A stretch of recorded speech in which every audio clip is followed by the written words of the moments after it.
Hi masters, అందరికీ కూడా ఆత్మీయ ప్రణామాలు. అందరికీ కూడా బ్రహ్మాస్ మెడిటేషన్ ఛానల్ కి స్వాగతం, సుస్వాగతం మాస్టర్స్. ముందుగా మనందరి జగద్గురు అయిన బ్రహ్మర్షి సుభాష్ పత్రి సారి కూడా కృతజ్ఞతలు తెలుపుకుంటూ చక్కగా ఈ రోజు సెషన్ ని స్టార్ట్ చేసుకుందాం మాస్టర్స్. ఎంత చక్కగా మనము రోజుకు ఒక మాస్టర్ ద్వారా అద్భుతమైన జ్ఞానాన్ని తెలుసుకుంటూ ఉన్నాం. ఈ రోజు ఆ జ్ఞాన ప్రయాణంలో మనకి చక్కటి టాపిక్ తో మనతో పాటు జ్ఞానాన్ని అందించడానికి మధుసూదన్ గారు హైదరాబాద్ నుంచి మనకు సెషన్ కి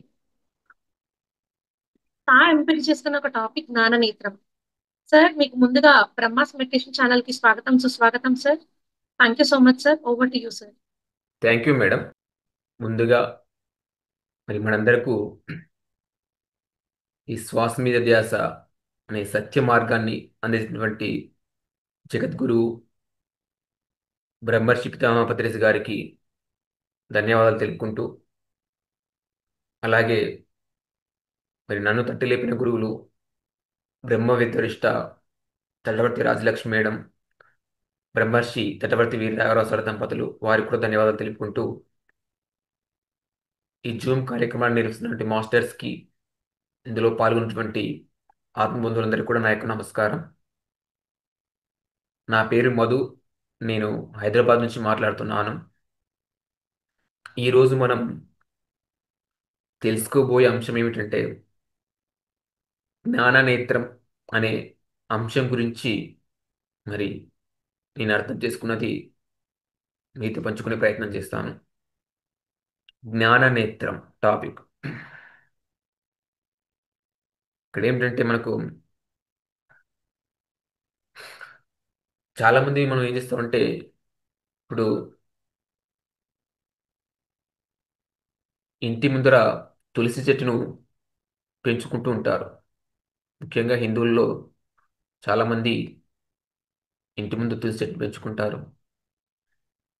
ఎందుకంటే వృక్ష జాతిలో తులసి చెట్టుకు ఎంతో ప్రాముఖ్యం ఉంది. మరి ఇంకా చెప్పాలంటే, సైంటిఫిక్గా చెప్పాలంటే, అన్ని చెట్లలో కన్నా హైయెస్ట్ ఆక్సిజన్ ఇచ్చే చెట్టు ఏదంటే తులసి చెట్టు అని చెప్తారు. అన్ని చెట్ల కన్నా హైయెస్ట్ ఆక్సిజన్ మనకు తులసి చెట్టు ద్వారా వస్తుంది. కాబట్టి అది మన ఇంట్లో ఆ తులసి చెట్టు పెంచుకుంటే ఏమవుతుందంటే, దాని చుట్టూ మనం ఆ ప్రదక్షిణలు చేసినప్పుడు కానీ, దాని దగ్గర కూర్చున్నప్పుడు కానీ, ఆ ఆక్సిజన్ మనం తీసుకొని ఆరోగ్యంగా ఉండడానికి అది ఎంతో ఉపయోగపడుతుంది. అంతేకాకుండా ఆ తులసి చెట్టులో ఎన్నో ఔషధ గుణాలు ఉంటాయి ఆ తులసి ఆకుల్లో కానీ. అలాగా తులసి చెట్టుకు ఎంతో ప్రాముఖ్యం ఇచ్చారు. కాబట్టి ఇక్కడ ఏంటంటే పత్రి సారు రాసిన పుస్తకాల్లో అన్నిటికంటే హయ్యెస్ట్ ప్రాముఖ్యం ఏంటంటే తులసి దళం అనే పుస్తకానికి ఉంది అనే విషయం మరి ఆ పుస్తకం చదివిన వాళ్ళందరికీ కూడా తెలుస్తుంది. పత్రి సార్ రాసిన పుస్తకాల్లో హయ్యెస్ట్ నాలెడ్జ్ బుక్, అత్యున్నత జ్ఞానం ఉన్నది ఏంటంటే తులసి దళం పుస్తకం అనేది ఎంతోమందికి ఇది ఆ చదివిన వాళ్ళందరికీ కూడా తెలుస్తుంది. సో ఇక్కడ ఏంటంటే తులసి దళం అంటే ఇక్కడ తులసి చెట్టుకు మరి ఆ తులసి కొమ్మలు ఉంటాయి. ఆ ఒక్క తులసి కొమ్మకు రెండు ఆకులు ఉంటే దానిని తులసి దళం అని అంటారంట. తులసి కొమ్మకు రెండు ఆకులు ఉంటే దాన్ని తులసి దళం అని అంటారు. అంటే వృక్ష జాతుల్లో ఎందుకని అంత హైయెస్ట్ ప్రాముఖ్యం ఇస్తారంటే తులసి చెట్టుకి అంత ప్రత్యేకత ఉంది కాబట్టి. అలాగే పత్రిసార్ రాసిన పుస్తకాల్లో ఈ తులసి దళం అనేది అంత హైయెస్ట్ నాలెడ్జ్ బుక్ అని చెప్పడం జరిగింది. మరి ఆ తులసి దళంలో సారు ఒక రెండు పాయింట్లు ముఖ్యంగా చెప్పడం జరిగింది. తులసి దళంలో రెండు ఆకులు ఉంటాయని చెప్పారు కదా. ఆ రెండు ఆకులు ఏమిటంటే, ఒకటి you create your own reality, నీ వాస్తవానికి నీవే సృష్టికర్తవు అనేది ఒక పాయింట్ చెప్పడం జరిగింది. అది జ్ఞానాగ్నికి మూలం అని చెప్పారు. జ్ఞానం గురించి తెలిపేది. రెండో ఆకు ఏం చెప్పారంటే ఆనాపానసతి, శ్వాస మీద ధ్యాస విపස්සన అనేది రెండో ఆకు, అది ధ్యానాగ్నికి మూలమని చెప్పడం జరిగింది. ఒకటేమో జ్ఞానాగ్నికి మూలం, రెండోది ధ్యానాగ్నికి మూలం. ఒక ఆకేమో you create your own reality. నీ వాస్తవానికి నీవే సృష్టికర్త అనేది జ్ఞానాన్ని మనకు తెలుపుతుంది. అది జ్ఞానాగ్నికి మూలం. రెండోది ఇక్కడ ఏంటంటే ఆనాపానసతి విపස්සనా ధ్యానం, శ్వాస మీద ధ్యాస అనేది రెండో కింద అది ధ్యానాగ్నికి మూలమని సార్ మనకు తెలిసిన పుస్తకంలో ఇవ్వడం జరిగింది. మరి ఈ జ్ఞానాగ్ని అంటే ఈ జ్ఞానం గురించి మనం తెలుసుకోవాలంటే ఇక్కడ ముఖ్యంగా చెప్పాలంటే సార్ ఇందులో ఏమి ఇచ్చారంటే ఆ మొదటి ఆకు జ్ఞానాగ్నికి మూలం అని చెప్పారు. యూక్లిడ్ అది ఏంటంటే సేతు జ్ఞానం అని అంటారు.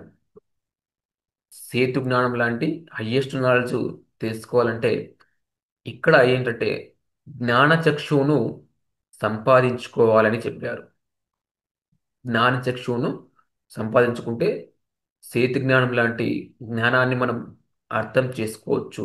సేతు విజ్ఞానాన్ని మనం అర్థం చేసుకోవచ్చు అని చెప్పారు. ఎందుకంటే పత్రి సార్ ఒకసారి ఏం చెప్పారంటే Seth knowledge is the highest knowledge on this earth అని చెప్పడం జరిగింది. Seth knowledge is the highest knowledge on this. Sethu జ్ఞానం అనేది సేతు మహావిజ్ఞానం అనేది ఈ భూమి మీద ఉన్న జ్ఞానాల్లో అన్నిటికంటే హైయెస్ట్ సేతు మహావిజ్ఞానం. అయితే ఇది ఎవరు అర్థం చేసుకుంటారంటే ఎవరైతే ఈ జ్ఞానచక్షును సంపాదించుకుంటారో జ్ఞాన నేత్రాన్ని సంపాదించుకుంటారో వాళ్ళే ఈ సేతు విజ్ఞానాన్ని అర్థం చేసుకుంటారు. ఎందుకంటే సేతు మహాశయుడు ఒక గొప్ప యోగీశ్వరుడు. సేతు మహాశయుడు ఒక గొప్ప యోగీశ్వరుడు.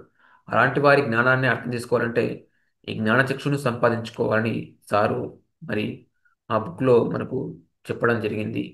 మరి ఈ జ్ఞానచక్షు గురించి మనం ఇంకా కొంచెం తెలుసుకోవాలంటే మరి లాక్డౌన్లో పత్రిసారి ఒక స్పీచ్ చెప్పారు. 4 రకాల చక్షులు ఉంటాయని, మానవునికి 4 రకాల చక్షులు ఉంటాయని. మొదటిది చర్మ చక్షువులు అని అంటారు. అంటే ఈ భౌతిక నేత్రాలు మన కళ్ళకు ఉన్నవి చర్మ చక్షులు, భౌతిక నేత్రాలు అని అంటాం, లేదా చర్మ చక్షువులు అని అంటాం.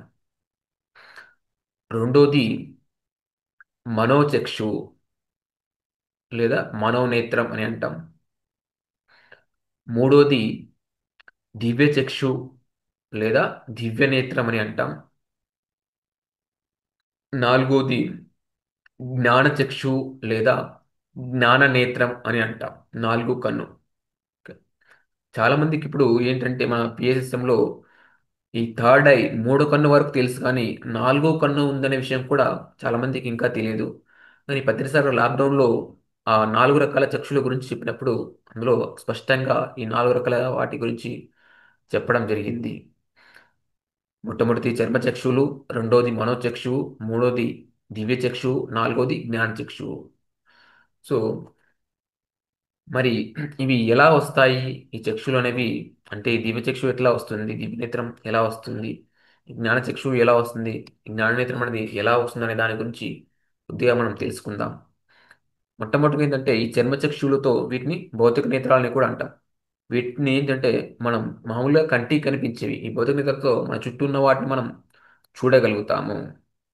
మన చుట్టూ ఉండే వస్తువుల్ని కానీ, ఇప్పుడు నేను ఈ ల్యాప్టాప్ని చూడగలుగుతున్నాను. అలాగే ఈ కనిపించే ఈ వస్తువులన్నీ కూడా ఏంటంటే ఈ భౌతిక నేత్రాలతో ఈ చర్మచక్షులతో మనం చూడగలుగుతాం. సాధారణంగా ఈ కళ్ళకు కనిపించే వాటిని మనం చూడగలుగుతాం, మన చుట్టూ ఉండే వాటిని.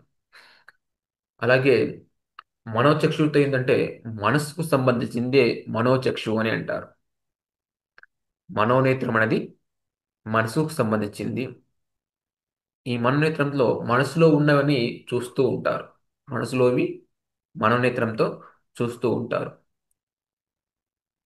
ఇప్పుడు ఎప్పుడైతే మనం ధ్యానం చేసేటప్పుడు ఏం చేస్తామంటే ముందు కళ్ళు రెండు మూసుకొని కూర్చుంటాం. కాళ్ళు చేతులు కట్టేసుకొని కూర్చొని శ్వాస మీద ధ్యాస ఉంచి ధ్యానం చేస్తాం. అలా ఎప్పుడైతే మనం ఈ చర్మ చక్షులు మనం మూసివేస్తామో, ఈ భౌతిక నేత్రాలు మూసివేసినప్పుడు మనకు మనోనేత్రం అనేది తెరుచుకుంటుంది. ఈ భౌతిక నేత్రాలు మూసివేసినప్పుడు మనకు మనోనేత్రం అంటే మనసుకుండే కనును మనోనేత్రం అని అంటాం. ఆ మనోనేత్రంలో ఏం చేస్తామంటే ఆ మనసులో ఉన్నవి అన్నీ మనం చూడగలుగుతాము. అంటే అంతకుముందు మనం చూసినవి విన్నవి అన్నీ కూడా ఆ మనోనేత్రం ద్వారా ఆ ఆలోచన రూపంలో బయటికి వస్తూ ఉంటాయి. ఆ మనోనేత్రం ద్వారా. సో అందుకే ఇక్కడ మనకు కళ్ళు తెరిచున్నప్పుడు ఎక్కువ ఆలోచనలు ఉండవు, కానీ కళ్ళు మూసిన తర్వాత ఎన్నో ఆలోచనలు వస్తుంటాయి. అలా అవి ఏంటంటే ఆ మనోనేత్రంలో అప్పటి వరకు మనం చూసినవి, విన్నవి, ఆలోచనవన్నీ కూడా ఏంటంటే ఆ విధంగా బయటకు వస్తూ ఉంటాయి. ఈ చర్మచక్షులు మూసివేయడం ద్వారా, మనోనేత్రం తెరుచుకోవడం ద్వారా, ఆ మనసుకున్నటువంటి ఆ కన్ను ద్వారా అవి బయటకు వస్తూ ఉంటాయి. ఇంకా మనం చెప్పాలంటే ఇప్పుడు ఆ, మనం నిద్రపోయినప్పుడు కొన్ని కళ్ళు వస్తూ ఉంటాయి. స్వప్నావస్థలో స్వప్నాలు అంటే కళ్ళు వస్తూ ఉంటాయి. అక్కడ మనం చూసినట్లయితే ఇక్కడ మనం భౌతిక నేత్రాలు మూసుకొని ఉన్న మనకు ఆ కళలో అవన్నీ ఎలా కనిపిస్తున్నాయంటే ఈ మనోనేత్రంతో అక్కడ మనం చూస్తున్నాము. కళ్ళు మూసుకున్నా మనకు అవన్నీ ఎలా కనిపిస్తాయంటే ఆ మనసు లోపల ఉన్నవన్నీ ఆ మనోనేత్రం ద్వారా మనం చూడగలుగుతాం. భౌతిక నేత్రాలు మూసివేస్తే మనోనేత్రం తెరుచుకుంటుంది. ఇంకా ఇప్పుడు చెప్పాలంటే మనం ఏదైనా ఒక టెంపుల్కి వెళ్ళినప్పుడు మనకి ఇష్టమైన దేవుడు ఒక వెంకటేశ్వర స్వామి విగ్రహం చూసినప్పుడు, ఒక బాబా విగ్రహం చూసినప్పుడు ముందు ఆ విగ్రహాన్ని బాగా ప్రతీకంగా చూసామనుకోండి, కొద్దిసేపు చూసిన తర్వాత కళ్ళు మూసుకుంటే ఆ ప్రతిబింబం మన కళ్ళ ముందు మనకు కనిపిస్తూ ఉంటుంది. ఆ విగ్రహాన్ని బాగా చూసి మనం కళ్ళు మూసుకుంటే ఆ ప్రతిబింబం మనకు ఆ ఊహ రూపం మనకు అది కనిపిస్తూ ఉంటుంది. అది ఎలా కనిపిస్తుంది అంటే మనోనేత్రంతో మనం చూడడం జరుగుతుంది. అలాగా మన వాళ్ళు ఇప్పుడు చాలా మంది మరి అలా మనోనేత్రంలో చూసినవే కొంతమంది ఏమనుకుంటారంటే అనుభవాల కింద చెప్తూ ఉంటారు. నాకు అది కనిపించింది, ఇది కనిపించింది అని చెప్పేసి ధ్యానంలో చెప్తూ ఉంటారు. ఇక్కడ కొంతమంది ఏం చేస్తారంటే ఆ మనోనేత్రంలో చూసినవే అవే అనుభవాలుగా మనకి చెప్తూ ఉంటారు. థర్డ్ ఐ అని చెప్తుంటారు. కానీ ముందు ఇక్కడ మనోనేత్రం అనేది ఉంటుంది. ఈ మనోనేత్రం గురించి ఇంకా చాలా మందికి తెలియదు. ఆ మనసు లోపల అంతకుముందు విన్నవి అవన్నీ కూడా ఉండడం వల్ల వాటి ద్వారా వచ్చినవే వాళ్ళు చూసి అది నిజంగా అనుకుంటున్నారు. కానీ మనోనేత్రంతో చూసినవి అనుభవాలు కాదు. అలాగా మనోనేత్రం అనేది ఏంటంటే మనసుకు సంబంధించింది. ఆ మనోనేత్రం మూసివేయాలి. అది మూసివేస్తే దివ్యనేత్రం, మూడో కన్ను, థర్డ్ ఐ అనేది తెరుచుకుంటుంది. దివ్యచక్షు అనేది తెరుచుకుంటుంది. మరి మనోనేత్రం ఎలా మూసివేస్తామంటే ఈ మనసుకుండే కన్ను మూసివేయడం అంటే ఈ శ్వాస మీద ధ్యాస ఉంచి ధ్యానం చేయడం ద్వారా ఏమవుతుందంటే మెల్లిగా మెల్లిగా ఆ మనోనేత్రాన్ని మూసుకుపోయి దివ్యచక్షు, దివ్యనేత్రం, మూడో కన్ను అనేది తెరుచుకుంటుంది. మనోనేత్రం మూసుకుంటేనే దివ్యనేత్రం అనేది తెరుచుకుంటుంది. సో దాన్ని మూడో కన్ను అని అంటాం, థర్డ్ ఐ అని అంటాం, దివ్యచక్షు అని అంటాం. ఇలా ఎన్నో పేర్లతో పిలుస్తూ ఉంటాం.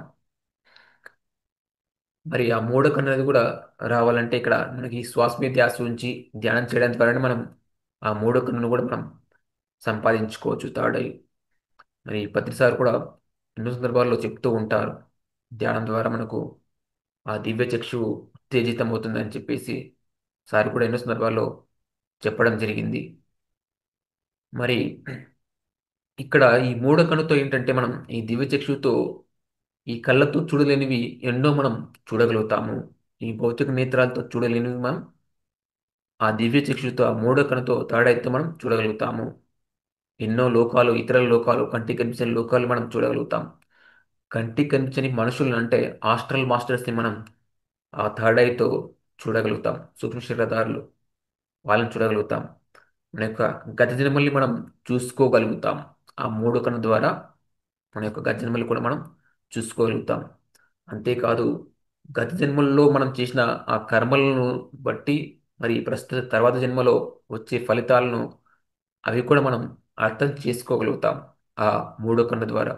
మరి గతంలో ఏం చేస్తుంటే ఈరోజు నాకు ఇది ఇలా జరిగిందనేది ఆ కర్మ సిద్ధాంతాన్ని కూడా మనం ఆ దివ్యనేత్రం ద్వారా అవగాహన చేసుకుంటామని మరి తులసి దళమన పుస్తకంలో సారు జ్ఞాననేత్రం అనే కాన్సెప్ట్ ఇవ్వడం జరిగింది. అందులో మనకు ఎంతో వివరంగా చెప్పడం జరిగింది. సో దివ్యనేత్రంతో ఇలా మనం చేస్తూ ఉంటాం. అలాగే మనకు చూసినట్లయితే మహాభారతం యుద్ధం జరుగుతున్నప్పుడు ఇక్కడ అర్జునుడు ఏం చేస్తాడంటే ఆ శ్రీకృష్ణ భగవానుడు విశ్వరూప సందర్శనం చూపిస్తాడు. ఆ విశ్వరూపాన్ని చూసినప్పుడు అర్జునుడు ఆ కళ్ళతో ఆయన్ని చూడలేకపోతాడు. అంటాడు, నేను ఈ కళ్ళతో నేను మిమ్మల్ని చూడలేకపోతున్నానని అర్జునుడు చెప్పినప్పుడు ఆయన కృష్ణుడు ఏం చేస్తాడంటే ఆ దివ్యనేత్రం ఇచ్చి మూడో కన్ను ఇచ్చి ఆయనకు విశ్వరూప సందర్శనం అనేది చేయించడం జరుగుతుంది. అలాగా ఏంటంటే మనకు ఆ దివ్యనేత్రం ఆ మూడో కన్నుతో ఈ కళ్ళతో చూడలేనివి ఎన్నో చూడగలుగుతాం, ఎన్నో లోకాలు. అయితే ఈ మూడో కన్ను రావాలంటే ఇక్కడ చాలా మంది మాస్టర్స్ ఇప్పుడు చెప్తున్నారు థర్డ్ ఐ మాస్టర్స్ అని మన సొసైటీలో. కానీ అది రావాలంటే ఎంతో తీవ్ర సాధన మనం చేయాలి. ఈ శ్వాస మీద ధ్యాస ఉంచి ఈ సాధన మనం ఎంతో తీవ్రంగా చేయాలి. ఇంకా మనం చెప్పాలంటే ఎప్పుడు వస్తుందంటే ఫస్ట్ మొట్టమొదటిగా మనం ఈ శ్వాస మీద ధ్యాస ఉంచి ధ్యానం మనం చేసినప్పుడు ముందు మనకు చంచలంగా ఉన్న మనసు అనేది నిశ్చలం అవుతుంది. మొదటి స్టేజ్లో మనసు నిశ్చలం అవుతుంది. ఆ తర్వాత ఇంకా కొంచెం ముందుకు వెళ్తే ఆ నిశ్చలమైన మనసు నిర్మలం అవుతుంది.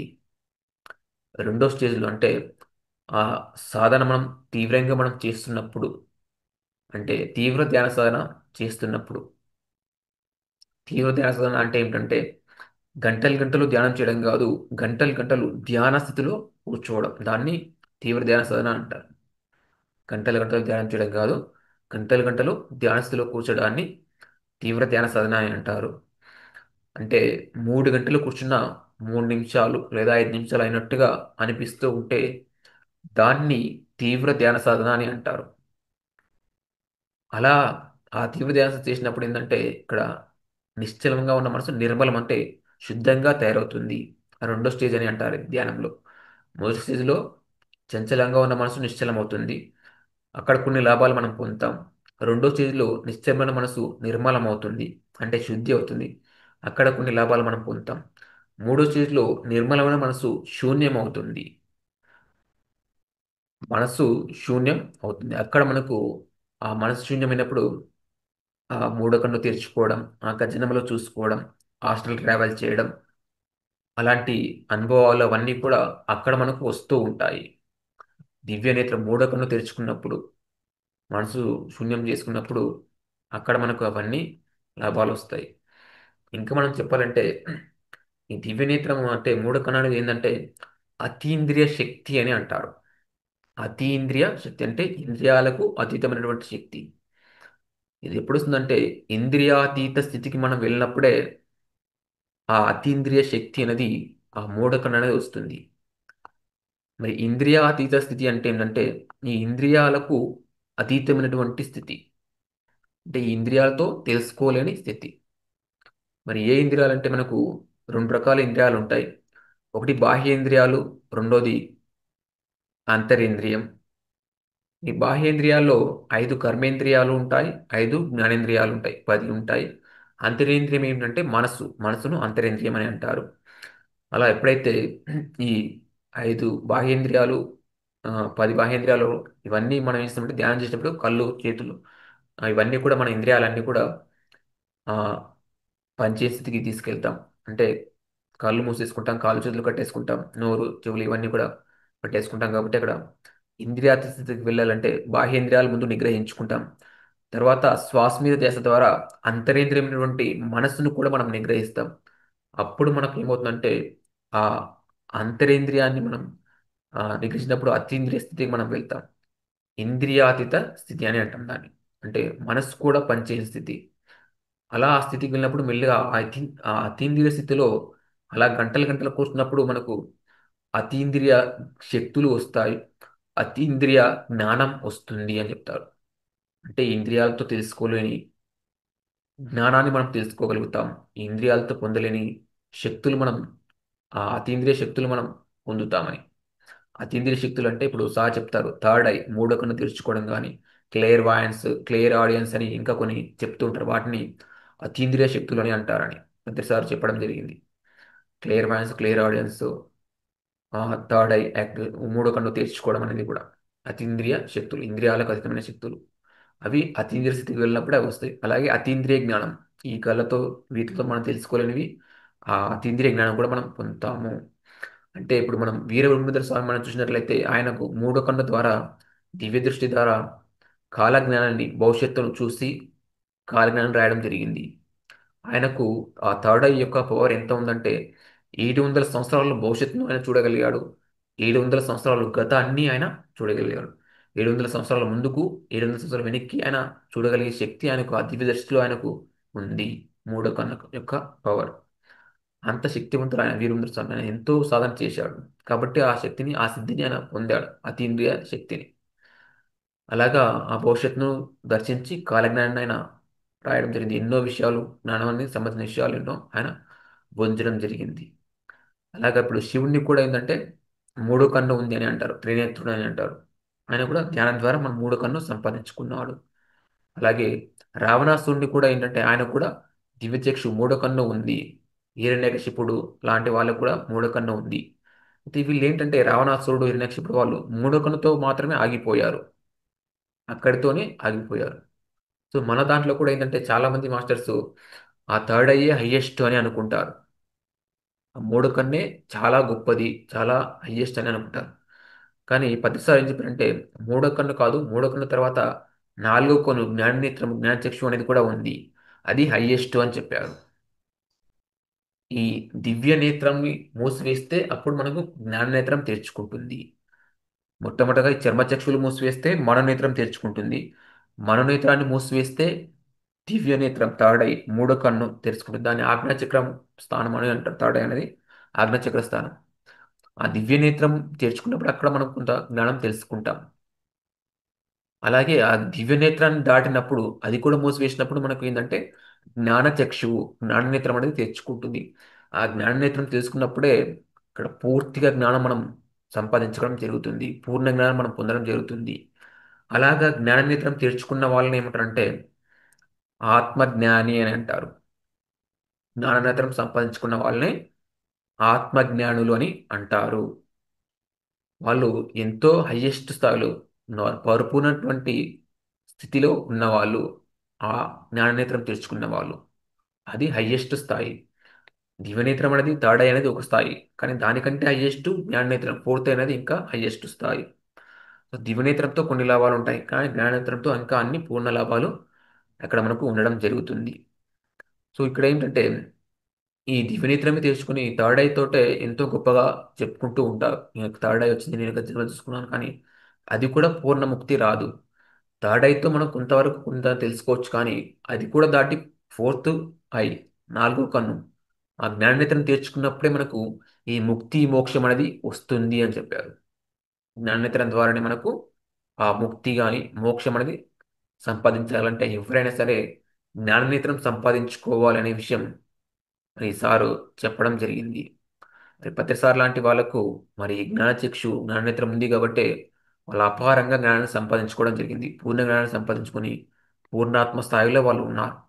మన జీవిత లక్ష్యం ఏమిటంటే ఒక పూర్ణాత్మ స్థాయికి మనం ఎదగడం.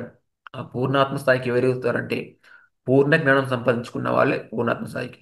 ఆ పూర్ణ జ్ఞానం ఎవరికి వస్తుందంటే ఎవరైతే ఈ జ్ఞాననేతను సంపాదించుకుంటారో శ్వాస మీద ధ్యాస ద్వారా ఈ జ్ఞానతను సంపాదించుకున్న వాళ్ళే ఆ పూర్ణాత్మ స్థాయికి ఎదుగుతారు పూర్ణాన్ని సంపాదించుకొని.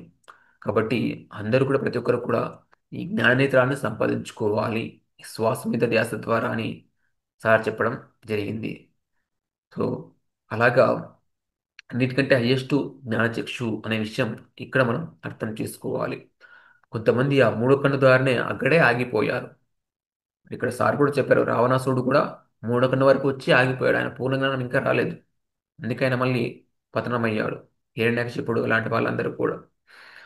కానీ ఇంకా మనం స్థాయి పెంచుకొని ఆ జ్ఞానతను కూడా సంపాదించుకొని పూర్ణ జ్ఞానం మనం సంపాదించుకుంటేనే అప్పుడు మనకు ఆ ముక్తి మోక్షం అనేది లభిస్తుంది. ఇక్కడ ఏంటంటే మూడో కన్నుతో ఏం చేస్తారంటే కొన్ని చూసి చెప్పగలుగుతారు. ఈ నాలుగో కన్నుతో ఏంటంటే ఇక్కడ సార్ ఏం చెప్పంటే ఎక్కడో పొగ వస్తూ ఉంటే అది చూడకుండానే అక్కడ ఆ పొగ నిప్పు ద్వారా వస్తుందనే విషయం జ్ఞానచక్షు ఉన్నవాడు చెప్తాడు అన్నారు. ఎక్కడో పొగ వస్తూ ఉంటే ఇక్కడ ఏంటంటే జ్ఞానచక్షు ఉన్నవాడు ఆ నిప్పును చూడకుండానే ఆ పొగ ఆ నిప్పు ద్వారా వచ్చిందనే విషయం జ్ఞానచక్షు ఉన్నవాడు అర్థం చేసుకోగలుగుతాడు, చెప్పగలుగుతాడు. దివ్యచక్షు ఉన్నవాడు ఏంటంటే ఆ నిప్పును చూసి ఆ పొగ నిప్పును కొట్టి చూసి చెప్పేది ఏంటంటే ఆ దివ్యనేత్రం ఉన్నవాడు చెప్పగలుగుతాడు. నిప్పును బట్టి ఆ పొగ ఉందని. కానీ జ్ఞానేత్రం ఉన్నవాడు పొగను బట్టి ఎక్కడో పొగ వస్తూ ఉంటే ఆయన చూడకుండానే దాన్ని బట్టి ఇక్కడ ఏంటంటే ఆ నిప్పు ద్వారా ఆ పొగ వచ్చిందనే విషయం ఆయన చెప్పగలుగుతాడని. అంటే ఇక్కడ ఏంటంటే సారి ఒక విషయం కూలంకషంగా తెలుసుకున్నప్పుడు మిగతా విషయాలు అన్నీ అర్థమవుతాయి అన్నాడు. ఇది కొంచెం అర్థం చేసుకోవడానికి కష్టంగా ఉంటుంది. ఒక విషయం కూలంకషంగా తెలుసుకున్నప్పుడు మిగతా విషయాలన్నీ అర్థమవుతాయి. ఎందుకంటే ప్రతి విషయం కూడా ఇంకొక విషయానికి ముడిపడి ఉంటుంది అన్నాడు. ప్రతి విషయం కూడా ఇంకో విషయంతో ముడిపడి ఉంటుంది. కాబట్టి ఇక్కడ ఏంటంటే ఈ జ్ఞానచక్షు ఉన్నవాడు ఏంటంటే పూర్తిగా దాన్ని గ్రహించగలుగుతాడు, దాన్ని పూర్తిగా తెలుసుకోగలుగుతాడు. దివ్యచక్షు ఉన్నవారు కొంతవరకు తెలుసుకోగలుగుతారు, కానీ జ్ఞానచక్షు ఉన్నవాడు పూర్తిగా తెలుసుకుంటారు. సో ఒక విషయం కూలంకషంగా మనం తెలుసుకున్నప్పుడు ప్రతి విషయం మనం తెలుసుకోవచ్చు అని చెప్పి ఆ, అందులో చెప్పడం జరిగింది. సో ఇక్కడ ఏంటంటే ఒక ఎగ్జాంపుల్ చెప్పాలంటే ఇప్పుడు ఆ, తటవర్తి రామారావు సారు విగ్రహారాధన గురించి మరి జూమ్లో దాదాపు 120 ఎపిసోడ్లు, ఒక 4 మాసాలు చెప్పడం జరిగింది. 120 ఎపిసోడ్లు. అందులో ఆ 120 ఎపిసోడ్లు ఒకటే పాయింట్ ఏంటంటే విగ్రహారాధన ఎందుకు చేయకూడదని ఒక పాయింట్ తీసుకొని ఆ ఒకటే దానికి ఎన్నో కోణాల్లో వివరించి చెప్పాడు. అంటే పత్రిసారి ఏం చెప్పారు, అలాగే యోగి వేమన ఏం చెప్పారు, వీరభద్ర స్వామి ఏం చెప్పారు, భగవద్గీతలో ఏం చెప్పారు, ఉపనిషత్తులో ఏం చెప్పారు, ఇట్లా అన్ని కోణాల్లోంచి అందరి దగ్గర నుంచి సేకరించి కూలంకషంగా దాన్ని ఎంతో వివరంగా మనం తెలుసుకున్నప్పుడు దాని గురించి పూర్తిగా అవగాహన చేసుకోగలుగుతాం. ఒక విషయాన్ని కూలంకషంగా తెలుసుకున్నప్పుడు ప్రతి విషయాన్ని మనం అర్థం చేసుకోవాలి. అంటే ఒకదానికి ఇంకోటి ముడిపడి ఉంటాయి అన్నారు. ఒక విషయానికి ఇంకో విషయం ముడిపడి ఉంటాయి అని చెప్పడం జరిగింది. ఇంకా మనం చెప్పుకోవాలంటే ఇక్కడ ఈ జ్ఞానం గురించి ఇంకా చెప్పాలంటే సార్ ఏం చెప్పారంటే ప్రతి పదానికి కూడా అర్థం తెలుసుకోవడం జ్ఞానం అని అన్నారు. ప్రతి పదానికి అర్థం తెలుసుకోవడం. ఈ జ్ఞానచక్షు ఉన్న వాళ్ళు ప్రతి పదానికి కూడా వాళ్ళు అర్థం చెప్పగలుగుతారు. వాళ్ళే జ్ఞానులు. జ్ఞానంలో పండిపోయి ఉన్నవారు పండితులు అని అంటారు. అటువంటి పండితులు, ఆ జ్ఞానచక్షు ఉన్న పండితులు ప్రతి పదానికి వాళ్ళు అర్థం చెప్పగలుగుతారు. మనం కూడా ఈ క్లాసులు చెప్తుంటాం, కానీ ఒక పుస్తకం చదువుతుంటాం. మరి ఈ పుస్తకం చదివినప్పుడు ఏంటంటే అది చదివేసి నేను చదివేశానని అంటున్నాం, కానీ అందులో ప్రతి పదానికి మనం అర్థం వివరించగలిగితే అప్పుడు మనం ఆ పండితులం, అందులో పండిపోయి ఉన్న వాళ్ళం అవుతాం. ఎందుకంటే ఒక పదం యొక్క అర్థం తెలియకపోతే ఒక వాక్యం అర్థం కాకపోవచ్చు, ఒక వాక్యం అర్థం కాకపోతే ఒక పారాగ్రాఫ్ అర్థం కాకపోవచ్చు, ఒక పారాగ్రాఫ్ అర్థం కాకపోతే ఒక పేజీ అర్థం కాకపోవచ్చు, ఒక పేజీ అర్థం కాకపోతే ఒక పుస్తకమే అర్థం కాకపోవచ్చు అని జీసస్ క్రైస్ట్ ఒక వాక్యం చెప్పారు. ఏంటంటే to start with the word అన్నాడు ఆయన. జీసస్ క్రైస్ట్ ఏం చెప్పారంటే to start with the word. మనం ఒక్కొక్క పదాన్ని అర్థం తీసుకోవడం నేర్చుకోవాలి అన్నాడు.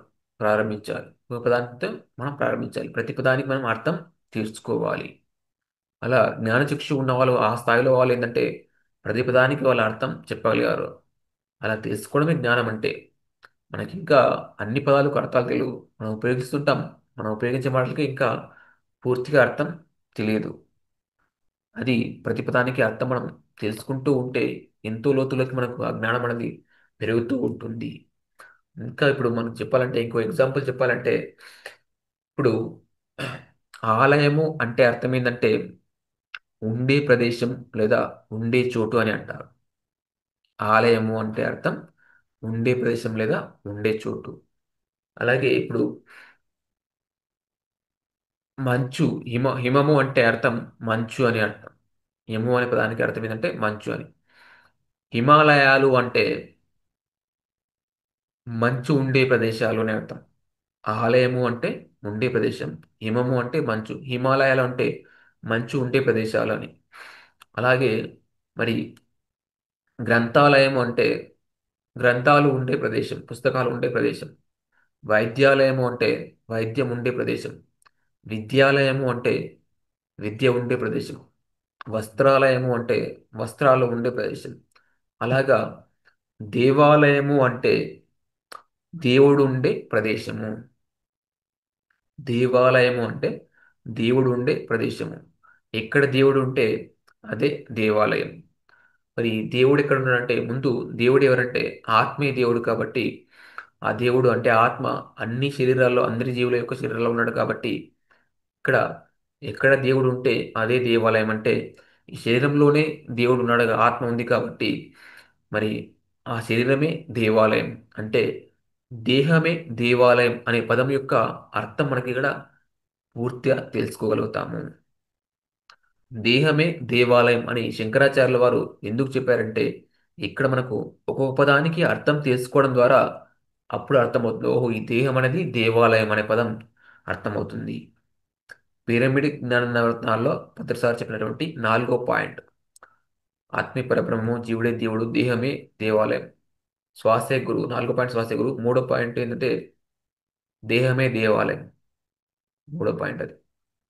సో ఆ దేహం దేవాలయం ఎలా అవుతుంది అంటే మనకు మామూలుగా ఈ శరీరం అనుకుంటాం, ఈ దేహం అని అనుకుంటాం, కానీ ఇదే దేవాలయం.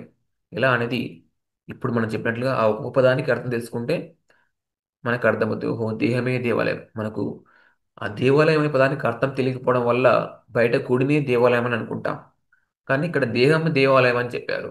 ఎలా దేహం దేవాలయం అవుతుందంటే ఈ ఒక్కొక్క పదానికి అర్థం తెలుసుకోవడం ద్వారా, ఈ జ్ఞానం ద్వారా మనకు దేహమే దేవాలయం అనేది పత్రిసారి చెప్పింది అర్థమవుతుంది. శంకరాచార్య వారు చెప్పింది కూడా అదే. దేహో దేవాలయ ప్రోక్త, జీవో దేవో సనాతన. సో ఈ ప్రతి పదానికి అర్థం తీసుకోవడమే జ్ఞానం అంటే. అలా జ్ఞానచక్షు ఉన్నవాడు ఏంటంటే ప్రతి పదానికి కూడా అర్థం చెప్పగలుగుతారు అని. అలా అంత అపారమైన జ్ఞానం వాళ్ళ దగ్గర ఉంటుంది. పూర్ణ జ్ఞానం వాళ్ళ దగ్గర ఉంటుంది. మనసు శూన్యం చేసుకున్నవాడు అంటే మనసును ఆత్మలో లీనమైనప్పుడు ఈ జ్ఞాననేత్రం తెరుచుకుంటుంది అని చెప్పారు. మనసు ఆత్మలో లీనమైనప్పుడు జ్ఞాననేత్రం తెరుచుకుంటుంది. సో మామూలుగా ఏంటంటే కొన్ని నెలలు తీవ్ర సాధన చేసినప్పుడు ఆ దివ్యనేత్రం తెచ్చుకుంటుంది. ఇంకా సాధన తీవ్రంగా చేసినప్పుడు అది జ్ఞాననేత్రం అనేది తెచ్చుకోవడం జరుగుతుంది. వాళ్ళు ఆత్మ అనేది, మనసు అనేది ఆత్మలో లీనమై ఉంటుంది. అంటే మనసు శూన్యమైపోయి ఉంటుంది. వాళ్ళకు ఎంతో జ్ఞానం ఉంటుంది. ఒక 10 లాగా మనం చూసినట్లయితే. అలాగే నేను గమనించిన వాళ్ళు అది తట్టవర్తి రావారు సార్ కూడా ప్రతి పదానికి అర్థం వివరిస్తూ ఉంటాడు. నేను ఎన్నోసార్లు గమనించాను. నేను క్లాసు చెప్పేటప్పుడు ఆయన ఏదైనా ఒక అక్షరం తప్పు చెప్పినా కానీ అక్కడ పట్టుకొని ఆ పదం యొక్క అర్థం చెప్పి ఏం మిస్టేక్ అనేది అక్కడ కరెక్షన్ చేస్తూ ఉంటారు. చిన్న ఒక అక్షరం తప్పు చెప్పినా కానీ అక్కడ పదం యొక్క ఆ మీనింగ్ మారిపోవడం వల్ల అర్థం మారిపోతుంది. కాబట్టి ప్రతి పదానికి కూడా అర్థం చక్కగా ఆయన వివరించగలుగుతాడు. సో అలాగా జ్ఞాననేత్రం ఉన్న వాళ్ళు ఏం చేస్తారంటే అవన్నీ కూడా చెప్పగలుగుతారు. ఇక్కడ దివ్యనేత్రం అంటే ఇప్పుడు మూడో కన్ను ఉన్న వాళ్ళు చాలా గొప్పగా ఫీల్ అయిపోతుంటారు. నాకు మూడో కన్ను ఉంది, తాడే మాస్టర్, నేను గజనములు చూడగలుగుతాను అని చెప్తూ ఉంటారు. కానీ నిజంగా మూడో కన్ను ఉన్నవాడు నాకు ఉంది అని బయటికి చెప్పాడు. థర్డ్ ఐ మాస్టర్ అనేవాడు నిజంగా మూడో కన్ను ఉన్నవాడు నాకు ఉందనే విషయాన్ని బయటికి చెప్పగలడు.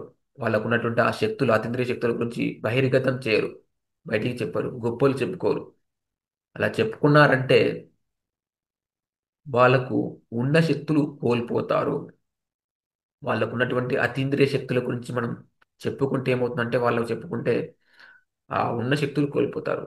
ఈ ఆధ్యాత్మిక మార్గంలో ఏమంటే మనం పొందినటువంటి శక్తులు, సిద్ధులు మన జ్ఞానం పెంచుకోవడానికి ఉపయోగించుకోవాలి. కానీ గొప్పల కోసం ఎవరో పొగడాలను ఇంకోటో ఇంకోటో అని బయటికి చెప్తే బహిర్గతం చేసుకుంటే నష్టపోతాము. ఉన్న శక్తులు కోల్పోతాం, వచ్చిన శక్తులన్నీ పోతాం. ఇంకా కొంతమంది లేకుండా కూడా చెప్పుకుంటారు. అందుకే సార్ ఏం చెప్తుంటే రావు సార్, లేనివి చెప్పుకుంటే నిజంగా మూఢకణం లేదు ఆయనకు, లేకపోయినా ఉన్నట్టుగా చెప్పుకుంటాడు. లేనివి చెప్పుకుంటే ఉన్నవి ఊడిపోతాయని చెప్పారు. లేనివి చెప్పుకుంటే, లేని గొప్పలు చెప్పుకుంటే ఉన్నవి ఊడిపోతాయి. కాబట్టి నిజంగా మూఢకణం ఉన్న వాళ్ళు నాకు ఉందని ఎప్పుడు చెప్పరు. వాళ్ళు ఉన్నా లేనట్టుగా ఉంటారు. మరి వాళ్ళ గురించి వీళ్ళ గురించి తేడా గురించి చెప్తారు, కానీ వాళ్ళ మూడో కన్నులో వాళ్ళు చూశారంట, వీళ్ళు చూశారంట అని ప్రతిసారి చెప్తుంటారు. కానీ నా మూడో కన్ను నేను తెరుచుకున్నాను, నేను చూసాను ఆయన డైరెక్ట్గా చెప్పరు. నిజంగా నాకు ఉన్నట్లుగా వాళ్ళకు ఉన్నట్లుగా వాళ్ళు చెప్పరు. ఇంకా అడిగితే నాకు మూడో కన్ను లేదు, ఏం లేదని అంటుంటారు. అంటే నిజంగా ఉన్నవాడు బయట ఉందనే విషయం చెప్పడు. ఎందుకంటే వాటిని మనం అలా ఉంటే వాటిని జ్ఞానం పెంచుకోవడం కోసం ఉపయోగించుకోవాలి. కానీ ఏదో ఇతరులకు గతిని చూడడం కోసం అవి ఇవి చేస్తే మనం నష్టపోతామని చెప్పడం జరిగింది. సో మూడో కన్నుతో ఏం చేస్తారంటే ఇక్కడ ఆత్మను చూడగలుగుతారు. నాలుగో కన్నుతో ఏంటంటే అక్కడ కూడా మనం ఆత్మను చూడగలుగుతాం. అయితే ఏంటి తేడా అంటే ఈ థర్డ్ ఐతో మనం ఏంటంటే ఈ ఆత్మ మీద తొడుగులు ఉంటాయి. శరీరాలు 7 శరీరాలు ఉంటాయి, 7 బాడీస్. వాటిని కోశాలు అని కూడా అంటాం, సప్త కోశాలు. మరి ఈ తొడుగులతో కూడిన ఆత్మను మూడో కన్నుతో చూడగలుగుతాము. ఆత్మ మీద ఉండే తొడుగులు ఉంటాయి, వాటిని ఉండే తొడుగులతో ఉన్న ఆత్మను మూడో కన్నుతో చూస్తాం. నాలుగో కన్నుతో ఏంటంటే జ్ఞానేత్రంతో, జ్ఞానచక్షుతో తొడుగులు లేని ఆత్మను మనం చూడాలంటే ఆ నాలుగో కన్ను జ్ఞానచక్షును మనం సంపాదించుకోవాలి. సో మనకు చెప్తారు అన్నమయ, ప్రాణమయ, మనోమయ, విజ్ఞానమయ, ఆనందమయ, విశ్వమయ, నిర్వాణమయ, కోశాలు శరీరాలు అని చెప్తారు. మామూలుగా అన్నమయ శరీరం ఇది బయటిది కంటికి కనిపిస్తుంది. ప్రాణమయ శరీరం రెండోది, అది చనిపోయిన తర్వాత మూడో రోజు అది రాలిపోతుంది. మనోమయ శరీరంతో బోర్లోకానికో సోర్లోకానికి వెళ్ళి అక్కడ కొంతకాలం ఉండి అవి అయిన తర్వాత అక్కడ ఆ మనోమయ శరీరం రాలిపోతుంది. సూక్ష్మ శరీరం అని అంటాం, ఆస్ట్రల్ బాడీ. దాని తర్వాత విజ్ఞానమయ కోశం ఉంటుంది. జనాలోకం కారణ శరీరం అని అంటారు దాన్ని. కారణ శరీరంతో కారణలోకం జనాలోకానికి వెళ్తారు. తర్వాత అక్కడ కారణ శరీరం అయిపోయిన తర్వాత మహాకారణ శరీరంతో మహాకారణ లోకాలకు వెళ్తారు. అలాగా ఏంటంటే ఈ తొడుగులు ఉన్నప్పుడు ఏంటంటే దాన్ని చూడగలిగి మూడు కళ్ళతో ఆ తొడుగులు ఉన్న ఆత్మను చూడగలుగుతాం. నాలుగు కళ్ళతో ఈ తొడుగులు లేకుండా ఉన్న ఆత్మను స్పష్టంగా ప్యూర్ ఆత్మను మనం చూడాలంటే నాలుగు జ్ఞాన చక్షుతో మనం చూడగలుగుతామని చెప్పడం జరిగింది. సో అలాగే ఏంటంటే ఇలా ఎవరైనా సరే ఏంటంటే మూడో కన్నుతో ఆగిపోవడం కాదు, అది దాటి నాలుగో కన్ను కూడా మనం సంపాదించుకోవాలి. ఆ సంపాదించుకోవాలంటే అక్కడ మనం ఆ సాధన ఎంతో తీవ్రంగా చేయాలి. మరి ఇప్పుడు మనం మహా అంటే ఓ 2 గంటలు, గంట 2 గంటలు, కొంతమంది 3 గంటలు అలా కూర్చొని చేస్తూ ఉంటాం. కానీ ఈ తీవ్ర సాధన అంటే ఏంటంటే ఇప్పుడు మనకి భీమవరంలో ప్రతి నెల 1, 2, 3 తారీఖుల్లో ఆ క్లాస్ జరుగుతూ ఉంటుంది. 3 రోజుల ఉచిత ఆత్మవినాశన శిబిరం. అక్కడ మనకు ఏంటంటే ఈ సాధన గంటలు గంటలు చేస్తుంటారు. సింగిల్ సిట్టింగ్లో 3 గంటలు, కొంతమంది 4 గంటలు, కొంతమంది 5 గంటలు కూడా కూర్చోగలుగుతారు. అలా చేసినప్పుడు మనం తీవ్ర సాధన మనం చేయగలుగుతాం. అటువంటి సాధన మనం చేయడం వల్లే మన మనసు అనేది శుద్ధి అయ్యి తర్వాత శూన్యం అవుతుంది. అలా మూడకన్ను తెరుచుకోవడం, ఏకగ్ని కూడా చూసుకోవడం, ఇవన్నీ కూడా అక్కడ మనం చేసుకోవచ్చు. అది మనం చేసే సాధన బట్టి ఆధారపడి ఉంటుంది. మరి ఇందులో శక్తులు సంపాదించుకోవడమే కాదు, సంపాదించుకునే శక్తులు కోల్పోయే అవకాశం కూడా ఉంది. గొప్పల కోసం వాటిని బహిర్గతం చేయడం, చెప్పడం, ప్రదర్శించడం చేస్తూ ఉంటే మనం ఎంతో నష్టపోతాము. ఆంజనేయ స్వామికి ఎన్నో శక్తులు ఉన్నాయన. అష్టసిద్ధి నవనిధికి దాత అని అంటారు. అష్టసిద్ధులు ఉన్నాయి. కానీ అక్కడ ఏంటంటే ఉన్నా అన్నీ ఉన్నా ఏమీ లేనట్టుగా ఉంటాడు ఆయన. ఆయనకు తెలుసు ఆయన దగ్గర అన్ని శక్తులు ఉన్నా కానీ ఏమీ లేనట్టుగా ఉంటారు. అలా గొప్ప వాళ్ళు ఏంటంటే వాళ్ళ దగ్గర ఎన్నో శక్తులు భద్రసారి దగ్గర కూడా ఎన్నో శక్తులు ఉన్నాయి కానీ ఆయన ఎక్కడ గొప్పలు మహత్యాలు ప్రదర్శించడు, గొప్పలు చెప్పుకోడు, శక్తులు ప్రదర్శించడు. ఎందుకంటే ఆ శక్తులు ప్రదర్శిస్తే నష్టపోతాం. ఇప్పుడు సత్యసాయి బాబా కూడా ఎన్నో సిద్ధులు ఉన్నాయి, శక్తులు ఉన్నాయి. ఆయన విభూతి రాల్చడం, గాల్లోంచి విభూతి రాల్చడం, అలా ఎన్నో ఉంగరాలు తీయడం, ఇలాంటివి ఆయన ప్రదర్శించాడు. అది మహత్యాలు ప్రదర్శించాడు. కానీ భద్రసారి ఏం చెప్పారంటే అలాంటివి ప్రదర్శించకూడదు అని చెప్పడం జరిగింది. వాటి వల్ల మళ్ళీ మనం నష్టపోతామని చెప్పేసి చెప్పారు. కాబట్టి ఇక్కడ మనం ఏంటంటే ఈ జ్ఞానచక్షు జ్ఞానేత్రం అనేది హయ్యెస్ట్ నాలెడ్జ్, సేత్ నాలెడ్జ్ లాంటి పరిపూర్ణమైన జ్ఞానాన్ని మనం అర్థం చేసుకోవాలంటే ఈ జ్ఞానచక్షు ఉన్న వాళ్ళే ఆ సేతు మాస్టర్ చెప్పినటువంటి జ్ఞానాన్ని అర్థం చేసుకుంటారని చెప్పారు ఆయన. జ్ఞానచక్షు ఉన్నవాళ్ళు, జ్ఞానేత్రం ఉన్నవాళ్ళు, వాళ్ళే హయ్యెస్ట్ పరిపూర్ణ స్థాయిలో ఉన్నటువంటి ఒక పరమాత్మ స్థాయిలో ఉన్నటువంటి వాళ్ళు. సో బుద్ధుడు ఏంటంటే మహాపరిశూన్య స్థాయిలో ఆయన ఉన్నాడు. బుద్ధుడు పరమాత్మ స్థాయి. వాళ్ళు జ్ఞానచక్షు ఉన్నవాళ్ళు, జ్ఞానం అంత జ్ఞానమే వాళ్ళ దగ్గర, అదే హయ్యెస్ట్. సో అది ఇక్కడ మనం తెలుసుకోవాలి. మూడో కన్ను కాదు, నాలుగో కన్ను అనేది ఉంది, అది హయ్యెస్ట్. దాంతోనే మనం పరిపూర్ణమైన స్థితికి ఎదుగుతాం, పరిపూర్ణమైన జ్ఞానం మనం సంపాదించుకుంటాం, ఒక పరమాత్మ స్థాయికి, పూర్ణాత్మ స్థాయికి ఎదుగుతాం. మానవ జీవితం యొక్క లక్ష్యాన్ని మనం సాధించగలుగుతాం అనే విషయం ఇందులో చెప్పడం జరిగింది. ఇక్కడ ఏమిటంటే ఇంకొక విషయం, ఈ జ్ఞానం ఆ జ్ఞానచక్షువు రావాలంటే ముందు దివ్యచక్షువు రావాలి. ఆ దివ్యచక్షు అనేది ఏంటంటే అతీంద్రియ శక్తి. ఆ అతీంద్రియ శక్తి ఎప్పుడు వస్తుంది? అతీంద్రియ స్థితికి వెళ్ళినప్పుడు వస్తుంది. ఆ అతీంద్రియ స్థితి అంటే అక్కడ అంతరేంద్రియటువంటి మనసు కూడా పని చేయకూడదు. అప్పుడు మనసు పని చేస్తే అది ఆ ఇంద్రియాతీత స్థితికి వెళ్ళలేదు. ఇంద్రియ స్థితిలో ఉన్నట్టు అంతరేంద్రియమైనటువంటి మనసు పని చేస్తే ఇంద్రియ స్థితిలో ఉన్నట్టు. కానీ ఇంద్రియాతీత స్థితికి వెళ్ళాలంటే ఆ మనసు కూడా పని చేయకూడదు. ఆ మనసు పని చేయకుండా ఉండే స్థితికి వెళ్ళాలంటే ఎవరైనా సరే హాయిగా కూర్చుని కళ్ళు రెండు మూసుకొని కేవలం శ్వాస మీద ధ్యాస ఉంచి ధ్యానం మనం చేసినప్పుడే ఆ అతీంద్రియ స్థితికి, ఇంద్రియాతీత స్థితికి, మనసు పనిచేసే స్థితికి మనం వెళ్ళడం జరుగుతుంది. అక్కడ మనకు అపారమైన శక్తులు వస్తాయి, ఎంతో జ్ఞానం అనేది వస్తుంది. అదే అసలైన సరి అయిన ధ్యానం. శ్వాస మీద ధ్యాస, ఆనాపానసతి అనేది ఆ ధ్యానం ద్వారానే మనం అది పొందుతాం. ఇక్కడ ఏంటంటే ఇక్కడ ధ్యానం అని చెప్పి మళ్ళీ ఇక్కడ మ్యూజిక్ పెట్టి కూర్చున్నారు. మ్యూజిక్ పెడితే ఏమవుతుందంటే మనం ఆ మ్యూజిక్ వింటున్నాం. ఆ వినేది ఎవరంటే మన మనసు ఆ మ్యూజిక్ వింటూ ఉంది. అక్కడ ఏమవుతుందంటే మనసు వింటూ ఉంటే మనసు పనిచేస్తూ ఉంది. ఆ అంతరేంద్రియమైనటువంటి మనసు పని చేయకుండా ఉండాలంటే, అతీంద్రియ స్థితికి వెళ్ళాలంటే మనసు పని చేయకూడదు. మనసు పని చేయకూడదు అంటే అక్కడ నిశ్శబ్దంలో కూర్చొని కేవలం శ్వాస మీద ధ్యాస ఉంచడం ద్వారానే మనం ఆ అతీంద్రియ స్థితికి వెళ్తాం. ఇంద్రియాతీత స్థితికి, మనసు పని చేయని స్థితికి మనం వెళ్తాం. సో ఈ పాయింట్ మనం గమనించుకోవాలి. కాబట్టి ఇక్కడ ఈ ధ్యానం చేసేటప్పుడు హాయిగా కూర్చొని సైలెంట్గా కూర్చొని కేవలం శ్వాస మీద ధ్యాస ఉంచితే సరిపోతుంది. అసలు పత్రిసారి చెప్పింది ధ్యానం అంటే శ్వాస మీద ధ్యాస అని చెప్పారు. కానీ ఎక్కడ కూడా ఆయన రాసిన ఏ పుస్తకంలో కూడా మ్యూజిక్ మీద ధ్యాస అనో మాట మీద ధ్యాస అనో ఇలాంటివి ఏమీ ఆయన చెప్పలేదు. కొంచెం ఆలోచించండి. పత్రిసారు మరి ఆయన ఎన్నో పుస్తకాలు, వేల పుస్తకాలు చదివి సుమారు 50,000 ఆధ్యాత్మిక పుస్తకాలు చదివి ఆ పుస్తకాల యొక్క సారాంశాన్ని తన పుస్తకాల ద్వారా మనకు అందించారు. ప్రతి పుస్తకంలో కూడా మరి ధ్యానం చేసే పద్ధతి ఒక పేజీలో ఇవ్వడం జరిగింది. ఆ ధ్యానం ఎలా చేయాలి, ఆ ధ్యానం చేసే పద్ధతి గురించి. హాయిగా స్థిర సుఖాసనంలో కూర్చొని కళ్ళు రెండు మూసుకొని వేలల్లో వేలు పెట్టుకొని కాలు క్రాస్ చేసుకొని సహజంగా జరిగే ఉచ్ఛ్వాస నిశ్వాసను గమనిస్తూ కూర్చోవాలి. నోట్లో ఏ నామాన్ని మంత్రాన్ని జపించరాదు. ఏ రూపాన్ని ఊహించుకోరాదు. ఏవైనా ఆలోచనలు వస్తే కట్ చేసి మళ్ళీ మీ శ్వాసను గమనిస్తూ కూర్చోవాలి అని చెప్పారు. ఎవరి వయసు ఎంత ఉందో అన్ని నిమిషాలు రోజుకు 2 సార్లు కూర్చోవాలి అని చెప్పారు. ఎవరు తగిన స్థిర సుఖాసనంలో వారు అని చెప్పి ఆయన స్పష్టంగా ధ్యానం చేసే పద్ధతి మనకి ఇచ్చారు. మనం కనుక గమనిస్తే ఈ ధ్యానం చేసే పద్ధతిలో ఎక్కడ కూడా ఆయన మరి సంగీతం పెట్టుకోండి అనేది ఎక్కడ రాయించలేదు. మ్యూజిక్ పెట్టుకోమని ఎక్కడా రాయించలేదు. ఆయన ఏ పుస్తకాల్లో కూడా మ్యూజిక్ పెట్టుకోమనే పదం ఎక్కడా వాడలేదు. ఇక్కడ ఏమిటంటే చెప్పింది శ్వాస మీద ధ్యాస కానీ ఆయన చేయించింది మ్యూజిక్ పెట్టి చేయించడం అనేది చాలా మందికి ఉన్న సందేహం. చాలా మంది ఏంటంటే ప్రతిసారి మ్యూజిక్ పెట్టి చేయించాడు కాబట్టి మనం కూడా మ్యూజిక్ పెట్టుకొని చేసుకోవాలని ఆ విధంగానే చేస్తున్నారు. కానీ కొంచెం ఇక్కడ మనం ఆలోచిస్తే పత్రిసార్ లాంటి వాళ్ళు గొప్ప వాళ్ళు ఎంతో యోగీశ్వరుడు చెప్పాలంటే ఒక యోగీశ్వరుడు ఆయన. ఎన్నో శక్తులు సిద్ధులు ఉన్నాయన. ఎంతో గొప్పవాడు. అలా మహత్యాలు ఉన్నాయన.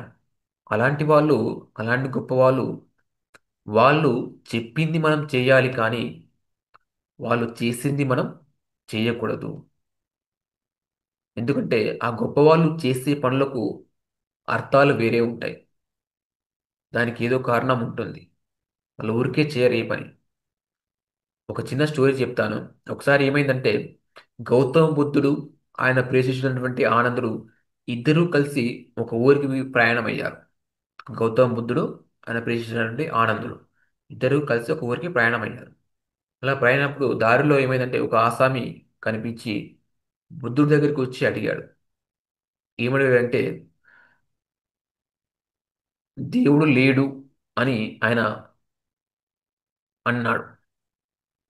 ఆ ఆసామి ఏమనంటే బుద్ధుడి దగ్గరికి వచ్చి దేవుడు లేడని అనుకుంటున్నానంటే అప్పుడు ఏం చెప్పాడంటే బుద్ధుడు దేవుడు ఎందుకు లేడు, దేవుడు ఉన్నాడు కాబట్టే మరి ఇదంతా సృష్టి ఎవరు చేశారు, ఈ సృష్టి అంతా ఎలా జరిగింది, దేవుడే కదా సృష్టించింది.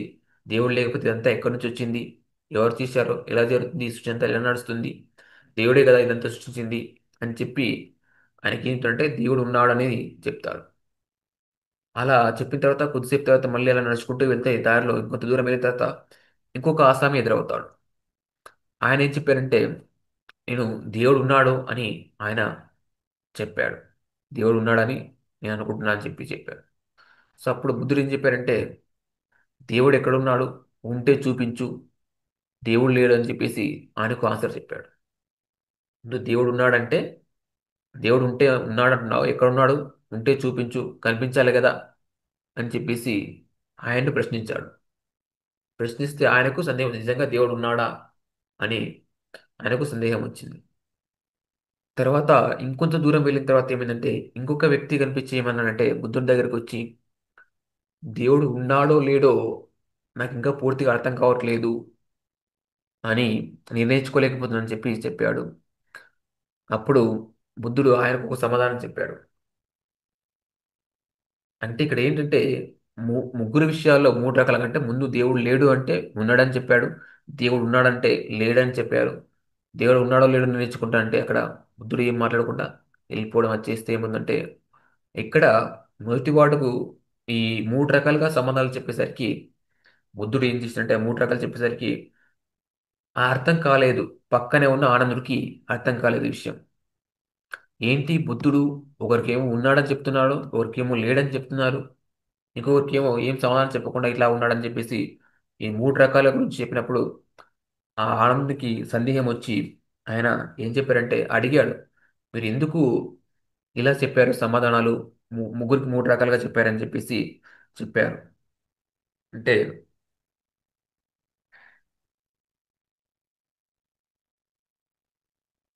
అక్కడ బుద్ధుడు ఏం చెప్పారంటే ఆనందుడికి, మొట్టమొదటి వాడు లేడు అని అన్నాడు, మనం ఉన్నాడని చెప్తే ఏంటంటే వాడు విచారణ చేస్తాడు, నిజంగా దేవుడు ఉన్నాడా, ఉంటే కనిపించాలి కదని వాడు విచారణ చేస్తాడు. అంటే వాడి లోపల విచారణ స్టార్ట్ అయింది, దేవుడి గురించి విచారణ స్టార్ట్ అయింది.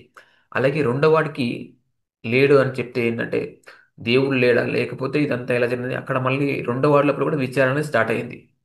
సో వాళ్ళిద్దరి లోపల ఏంటంటే ఇప్పుడు ఉన్నాడు అన్న వాడికి ఉన్నాడు అంటే వాడు అక్కడితో ఆగిపోతాడు, అంతకుమించి విచారణ చేయడు, దాని గురించి ఇంకేమీ తెలుసుకోలేడు. అలాగే దేవుడు లేడంటే లేడని చెప్పిన వాడికి లేడంటే కనుక వాడు కూడా అక్కడితో ఆగిపోతాడు, లేడు బుద్ధుడే చెప్పాడు లేడని చెప్పాడు కాబట్టి దేవుడు లేడు అనుకుంటాడు. అంతకుమించి వాడు ఇంకా ముందుకు తెలుసుకోలేడు, ఏమీ ఎదగలేడు, ఆలోచించలేడు, విచారణ కూడా చేయలేడు.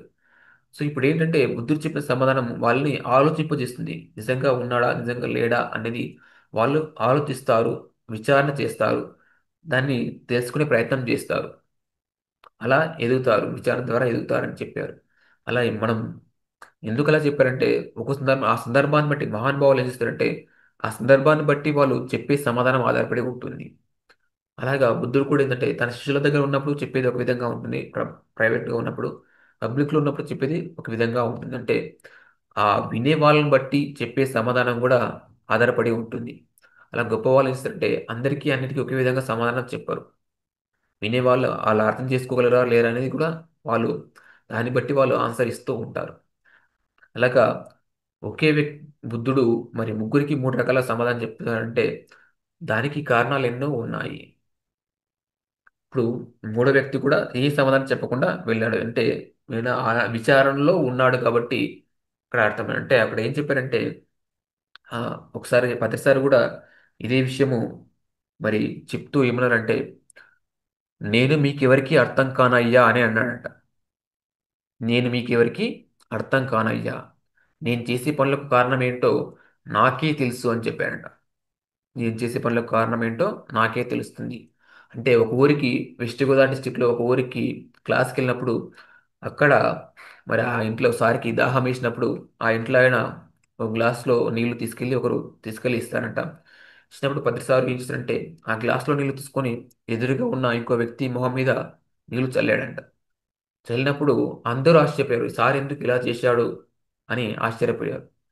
ఆశ్చర్యపోయి ఏం చేశారంటే అక్కడ వాళ్ళందరూ కూడా ఏంటంటే మళ్ళీ ఆలోచనలో పడ్డారు, కానీ సార్ ఇది చేసిన దానికి ఒక కారణం ఉంటుంది, ఆయన ఊరికే చేయరు అని చెప్పేసి. తర్వాత సార్ అడిగారట, నేను ఎందుకు నీళ్ళు చల్లానో మీకు ఎవరికైనా తెలుసా అని. అంటే ఎవరు ఏమి చెప్పలేదు, ఇది ఇలాగో సార్ చెప్తారు కదా అని చెప్పేసి తెలియదు సార్ అని అంటే, నేను చేసే పనులకు కారణం నాకే తెలుస్తుంది, నేను ఎందుకు చల్లిన కారణం నాకే తెలుస్తుంది కానీ మీకు తెలియదు. అలాగా నేను నేను మీకు ఇంకా మీకెవరికి అర్థం కానయ్యా అని ఇంకో సందర్భంలో కూడా సార్ చెప్పారంటే వాళ్ళు చెప్పేది ఒకటి ఉంటుంది, చేయించేది ఇంకోటి ఉంటుంది. ఒకళ్ళు చెప్పేది ఒకటి ఉంటుంది, చేయించేది ఇంకోటి ఉంటుంది.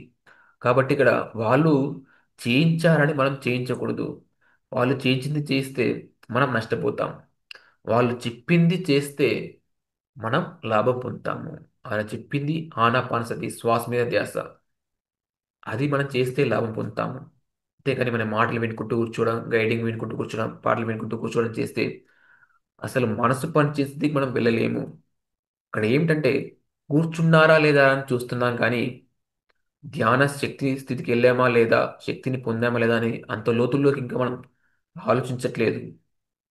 కూర్చోవడం కాదు, మనకు ఫలితం రావాలి, మన ప్రవర్తనలో మార్పు రావాలి. ఆ మార్పు రావాలంటే సైలెన్స్ మెడిటేషన్ మనం కూర్చొని చేసినప్పుడే. మరి పూర్వం ఋషులు గాని యోగులు మహర్షులు గొప్పవాళ్ళు మునులు అందరూ కూడా ధ్యానం అనే తపస్సు అనేది హిమాలయాల్లో అరణ్యాల్లో ఏకాంత ప్రదేశాల్లో కొండలలో గుహలలో వెళ్ళి చేశారు. ఎందుకంటే ఎలాంటి డిస్టర్బెన్స్ లేకుండా శబ్దాలు డిస్టర్బ్ లేకుండా నిశ్శబ్దంలో సైలెన్స్లో కూర్చొని వాళ్ళు చేశారు. వాళ్ళు ఎవరు కూడా మరి మాటలు వినుకుంటూ కూర్చోవడం, పాటలు వినుకుంటూ కూర్చోవడం, మ్యూజిక్ ఇవన్నీ చేయలేదు. కానీ ప్రతిసారి చేశాడంటే దానికి ఎన్నో కారణాలు ఉంటాయి. కానీ ఆయన చెప్పింది చెయ్యండి అని చెప్పేసి ప్రకృతి వ్యాధిలో స్పీచ్ ఇవ్వడం జరిగింది సార్. ప్రకృతి వ్యాధిలో ఆయన ఏం చెప్పారంటే, నేను చెప్పింది చేయండి కానీ నేను చేసింది చేయొద్దు. నా సందర్భాన్ని బట్టి నాకు తగినట్టుగా నేను ప్రవర్తిస్తుంటాను. నేను ఇలా చేశానని మీరు కూడా అలా చేయవద్దు. నీ సందర్భానికి తగ్గట్టుగా నువ్వు ప్రవర్తించు కానీ నన్ను చూసి నువ్వు నాలా ఉండమాకు. నువ్వు నీలా ఉండడం నేర్చుకో. నన్ను చూసి నువ్వు నీలా ఉండడం నేర్చుకో కానీ నాలా నువ్వు ఉండమాకు అని చెప్పి ఆయన చెప్పారు. మరి ఇప్పుడు నేను చేస్తున్నట్టుగా నువ్వు చేయొద్దు, నేను చెప్పింది చెయ్యి అని చెప్పి చెప్పారు. ఎందుకంటే అక్కడ గురువు స్థాయి వేరు, మన స్థాయి వేరు.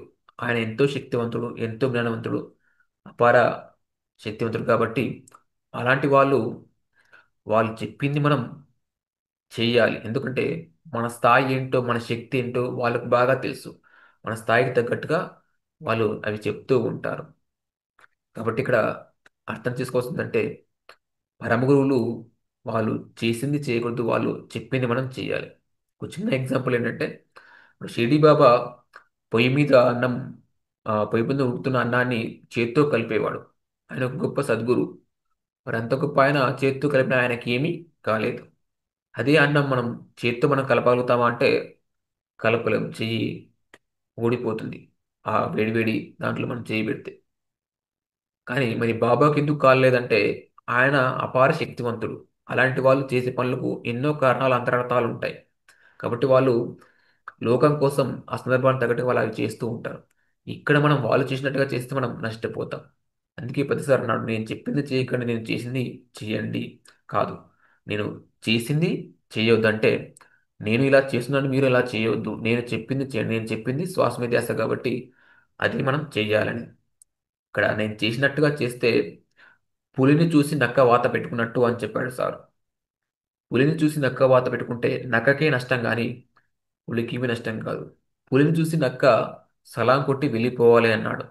అంతేగాని నక్క వాత పెట్టుకుంటే నక్క పులి అయిపోదు అన్నాడు. కాబట్టి ఆయన చెప్పినటువంటి శ్వాస మీద ధ్యాస ధ్యానం మనం చేస్తే మనం లాభం పొందుతాం కానీ ఆయన చేసినట్టుగా మనం చేస్తే మనం నష్టపోతాం. ఆయనకు మనకు ఎంతో తేడా, ఎన్నో జన్మల తేడా ఉంది. ఎంతో శక్తిలో ఎంతో తేడా ఉంది. జ్ఞానంలో ఎంతో తేడా ఉంది.